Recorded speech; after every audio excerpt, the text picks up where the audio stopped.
was lost and now it's found. What is a miracle but something that happens all the time that we just don't understand? A miracle is that simple. This week we are on the, I think it's, I can never remember. Which number is it? 9. 6? It's more than 6. Turn it upside down. Is it 8 or 9? 9. Oh, so it's week 9 of our Universal Principle series. I remember what the principle is. I just couldn't remember what number. And so in this series, these Universal Principle series, I can get an even greater understanding of God, but even more important, my role in the creative process. My role in my personal creative process and in the universal creative process. And reading this and studying this, I get a grasp of how to experience a magnificent life, no matter what the circumstances. Because you see, there are no circumstances that take place on the earth that have any inherent meaning. I wish they did sometimes, because then I could go by somebody else's rules, or at least my limited rules. But if there are no circumstances that have any inherent meaning, that means I am creating my life. I am creating my very physical existence. I'm even creating my spiritual existence at this point, because I'm still making up God. And as I put that stuff aside, as I quit making up God, as I quit making up the meaning of my life, I am freer, I'm happier, and I'm more open to unlimited experience. I'm more open to fun, to joy, to peace, to wisdom. I'm more open to the unchanging good. That's what I have seen. But as soon as I step in and say, this means this, then I've just boxed myself and all of you into it. I was up in Saratoga this week for a couple of days. My friend Reverend Joy, I went to stay with her for one night. Did this cool thing Thursday night. They up there at some yoga center, they have a gonging meditation. I don't know if any of you have ever experienced this. I never have. Where you lay on the floor. It's the most effortless meditation I've ever had. And these people, the facilitators, they set up these giant gongs on both sides of the room. There's like 6 on each side of the room, and they just gong while you lay there for an hour. Isn't that thoughtful? Isn't that just wildly thoughtful? I'm talking to them about coming to the retreat for one night. You know, them driving up to the retreat for one night of this coming August, because I thought, oh, that'd be a good experience. Oh, that'd be great. We could turn the cabaret night into the Gong Show.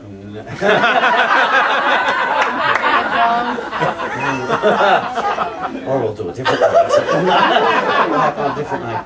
But I've never experienced anything like that. But Joy and I were chatting about understanding people's motives and things. And she was saying how she enjoys, you know, exploring and finding. And I thought, I don't want to understand people's motives anymore.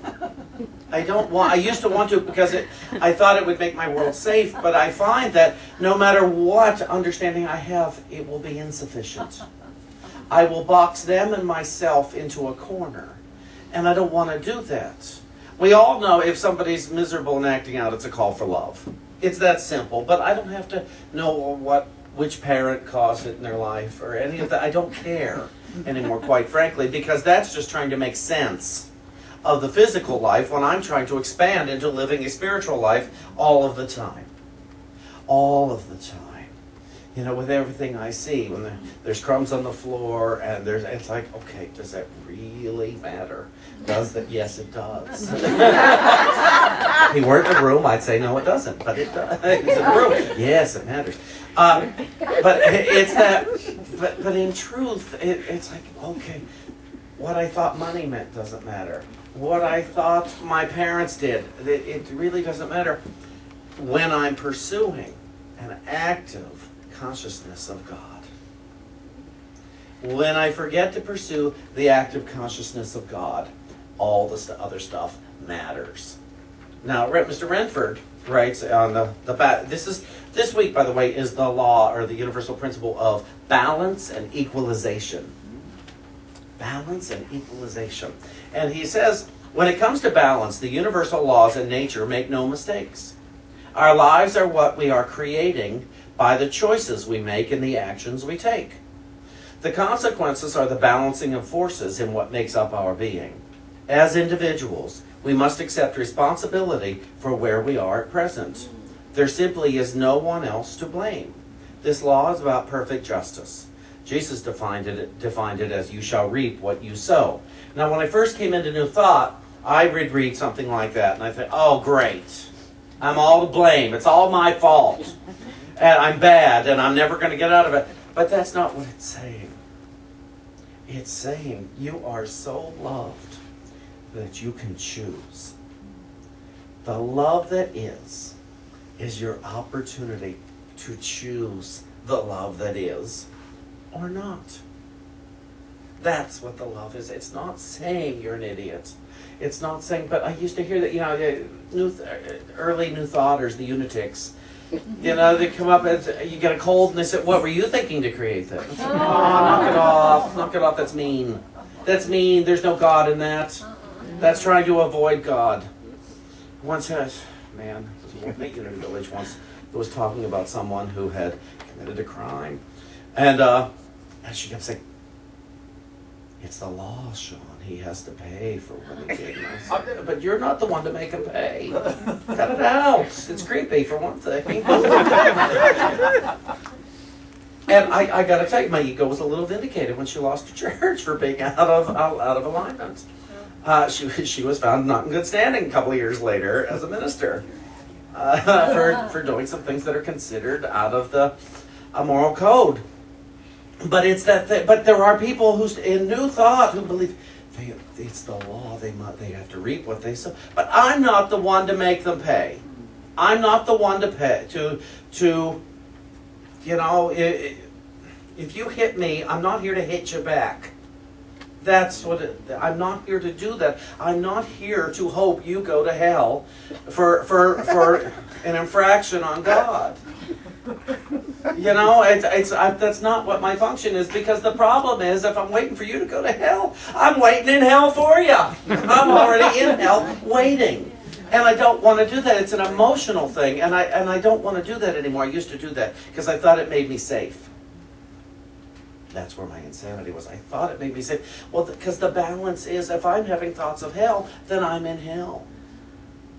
And if I'm having thoughts of heaven, I'm in heaven. When I was working with the kids in the back one day, we realized heaven is remembering your good and hell is forgetting. And that's about the extent of heaven and hell to me, except that heaven is within us. Hell is not within us. That hell is just a bunch of thoughts of confusion. And so I was reading a few other things here, and I wanted to bring them up. I saw this, and it says, a vacuum cannot exist in nature. An empty space is immediately filled by something else. And this law is effective on all levels. If what you give is luminous, radiant, beneficial, in return what you will receive is elements of the same quality, with the same luminous, radiant quintessence. But if you, I love this, if you emanate something filthy, you will at once be filled with filth. Omaram M. Avanov said that. Then the writer of the article goes on, our lives, which we have and are creating, are the results of actions. The consequences are the balancing of forces in what makes up our being. You are beginning a new course in your life based upon the principles you now recognize as universal laws. You are aware of these laws and the necessity to be in harmony with all of them. You are aware that there is nothing you will think or do which is not related to your, and he's talking about business here, but your customers, the people with whom you will do business, and with your family. But if you think about it, everyone's kind of either our family member or our customer, because we are having an exchange. We want an exchange, a profitable exchange. Doesn't mean money, but a profitable exchange where I walk away knowing I am richer than I was before I met you. Richer than I was before we sat down together.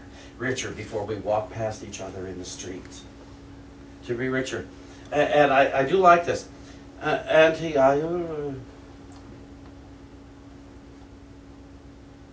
You are aware that there is nothing you will think or do which is not related to your customers, the people whom you will do business, and with your family. You may feel as if you are on a tightrope.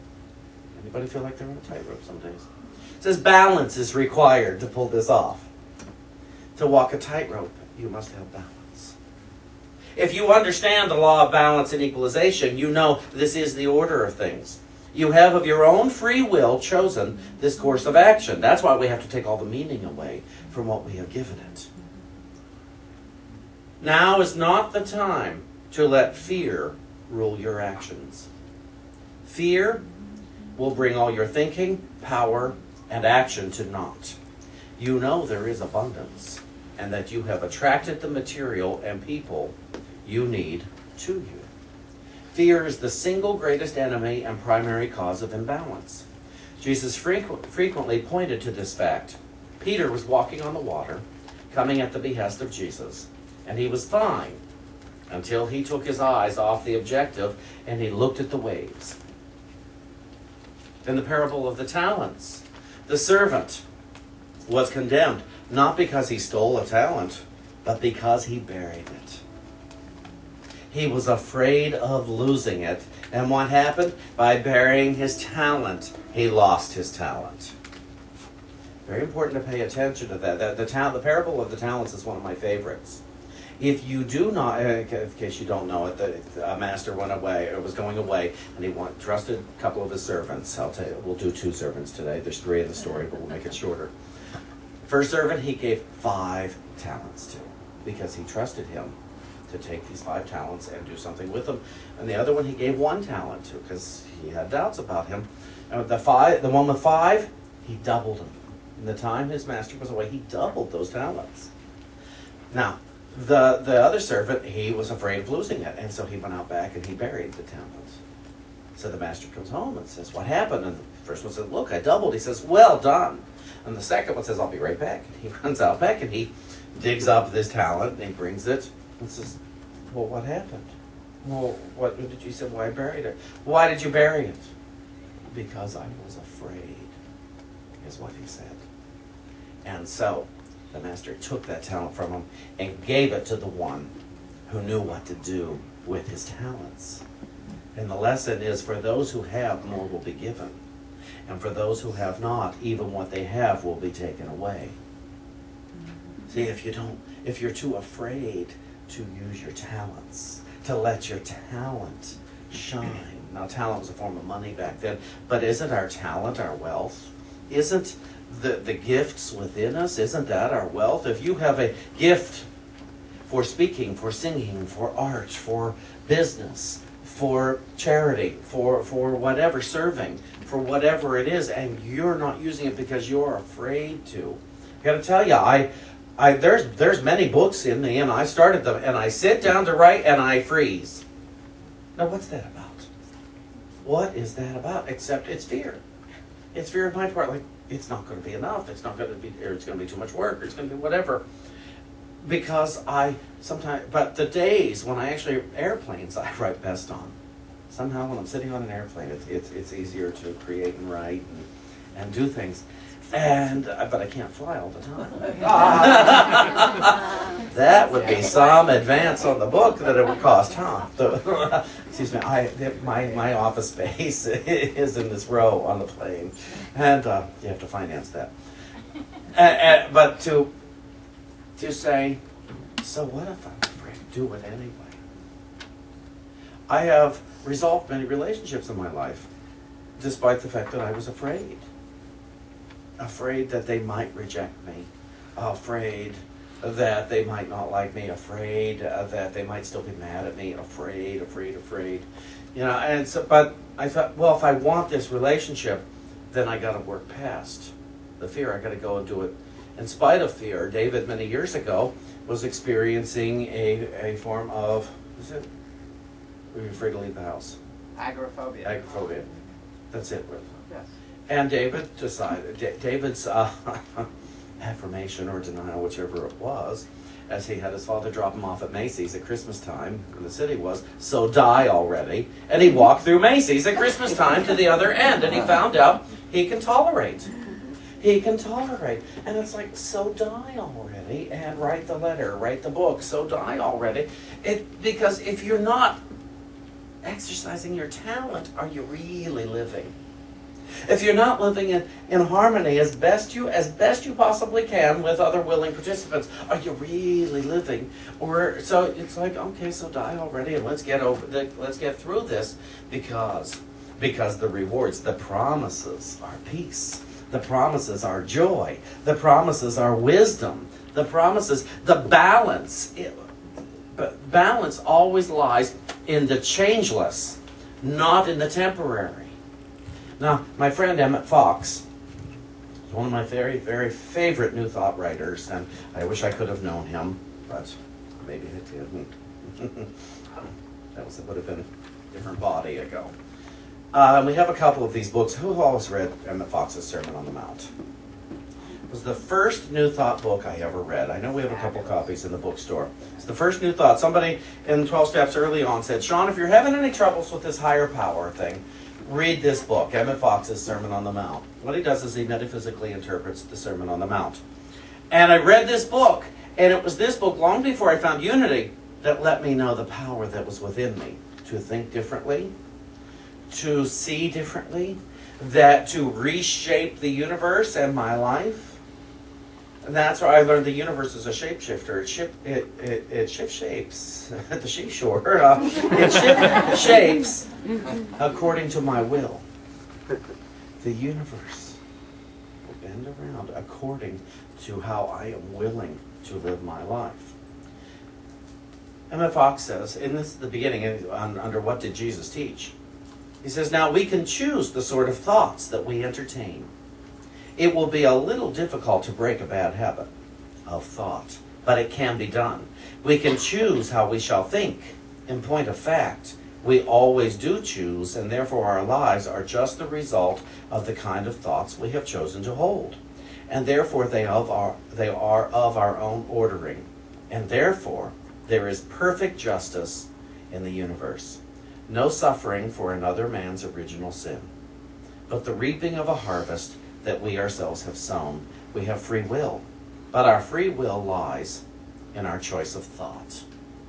And he says this is, in essence, what Jesus taught. We have free will to think. And then this other part, I'll read to you. And it says, this is in the section on As a Man Thinketh. If you understand and accept the teachings of Jesus, if you make every effort to practice them in every department of your own daily life, and now listen to this, if you seek systematically to destroy in yourself everything which you know should not be there. Things, it doesn't say hate them, it says destroy them. And the only way to destroy them is to use the love that is. I want to be clear on this. Destroying isn't trying to burn them out with a fire. It isn't trying to beat them out of yourself.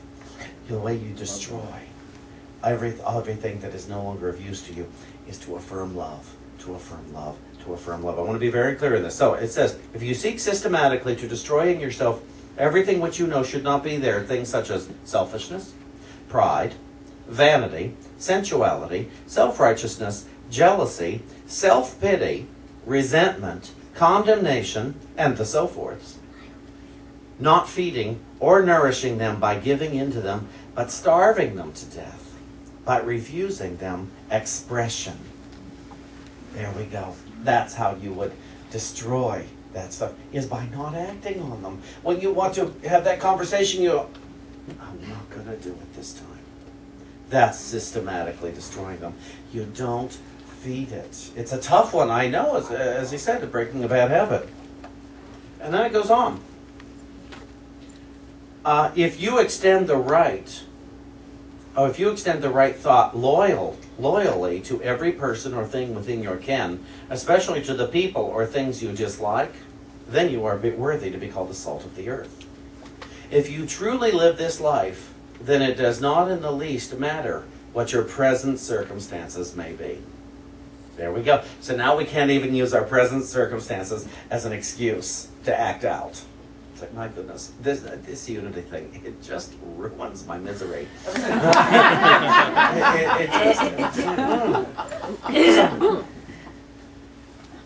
So, if you truly live this life, then it does not in the least matter what your present circumstances may be or what difficulties you may have to struggle against.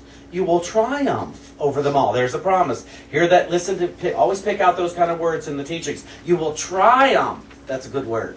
Let's go, oh, I'd like to triumph today. Thank you. So you will triumph over them all. You will make your demonstration. And not only will you make your demonstration in the quickest possible time, another promise, but you will be, and in a very positive and literal sense, a healing and illumining influence on all around you. And a blessing to the whole human race. Wouldn't you like to know that you're a blessing to the whole human race? Wouldn't that be cool if you knew, oh, I'm a blessing to the whole human race. I am a blessing to the whole human race. The only way to do that, though, is to practice love, not know-it-allness. Knowing how to fix you is not being a blessing. Is not me being a blessing to the whole human race. Me awakening the Christ in me, that's being a blessing. Me living really well in peace and wisdom and truth, that's being a blessing. Me proving these principles true, that's being a blessing. So let's be clear on that. You will be a blessing to men and women in remote places and times. In remote places and times, men and women of whom you have never heard and who will never hear of you. A light of the world, in fact. Startling and wonderful as that may sound. See, that Fillmore's, the New Thought teachers, they all taught that you didn't have to be in the same room with another to pray with them, to affirm their highest good. They don't even have to know you're praying with them. And remember, to pray for another is to affirm their highest good, not, oh, please God, heal their cancer. That is not praying for another. That's focusing on cancer. That's focusing on the problem. But to say divine health is available for every being on this planet. Thank you, God, that Jim is experiencing divine health, and thank you, God, that I am experiencing divine health. Thank you, God, that Nancy is experiencing divine wealth. And thank you, God, that I am experiencing divine wealth. You must always be in the equation. It can't be that you're separate from another. Because you see, if one is experiencing it, all are experiencing it. So you have to know, oh, I'm experiencing this too. If one is in so-called trouble, then I'm in trouble. So do you want to be in trouble? Therefore, you've got to know, oh, trouble in God, that's not really true. It's the way unity was founded on. I'm a child of God. Therefore, I do not inherit sickness. And so, if I don't inherit sickness, you don't inherit sickness. So there are no poor things. There are no desperate creatures. There is no one to feel sorry for.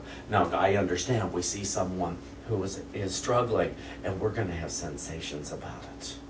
But don't let your fear of the sensations or the meaning you have given to the circumstance stop you from knowing the truth.